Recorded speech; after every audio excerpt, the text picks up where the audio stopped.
എന്താ ജനലിന്റെ അവിടെ? അമ്മേനെ കാണാൻ വന്നു. അമ്മേനെ കാണാൻ വന്നതാണ്. അമ്മേ, അമ്മയുടെ കാല് പൊള്ളിച്ച പോലെ ഇതേ ജനലിന്റെ അവിടെ കാണാൻ വന്നേക്കണു. പറഞ്ഞേട്ടാ മുൻവശത്തേക്കൂടെ വരാൻ. വരട്ടെ? ആ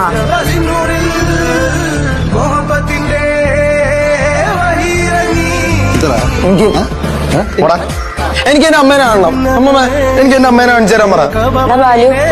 മാമി ഒന്നും മിണ്ടണ്ട. എവനാണ് നീരുവിന്റെ കാല് പൊള്ളിച്ചത്? പോകഞ്ഞ കൊള്ളി പുറത്ത് എന്നെ തിരിച്ചു വിളിച്ചാൽ ഞാൻ വരില്ല. അങ്ങനെ ഒരു പ്രതീക്ഷ നിനക്ക് വേണ്ട. വിളിക്കൂല, നീ പോ. എടാ അവനെ തിരിച്ചു വിളിക്കടാ. മാമി അവ എവിടെ പോവാൻ? ആ പാറവിട പോലെ ലോറി നീറ്റിൽ ഹോൺ അടിച്ചാൽ മതി. ഓടി വരണ്ട ഇവിടെ. അതാണ് അവൻ. പക്ഷെ ഇത് സാധാരണ പോണ പോലെ അല്ല അച്ഛാ. എന്തോ തീരുമാനിച്ച് ഉറപ്പിച്ചാ പോയ. നിങ്ങൾ ആരോട് ചോദിച്ചിട്ടാണ് എന്റെ കൊച്ചിന് ഇവിടെ ഇറക്കി വിട്ടത്? ആരിറക്കി വിട്ട്? അവ സ്വന്തം ഇഷ്ടത്തിന് ഇറങ്ങി പോയല്ലേ? അല്ലേ ലച്ചു, അവൻ എന്നൊന്ന് കാണുന്നല്ലേ പറഞ്ഞുള്ളൂ, വേറെ ഒന്നും പറഞ്ഞില്ലല്ലോ. അതിനെ ഇവിടുന്ന് ഇറക്കി വിടേണ്ട ആവശ്യം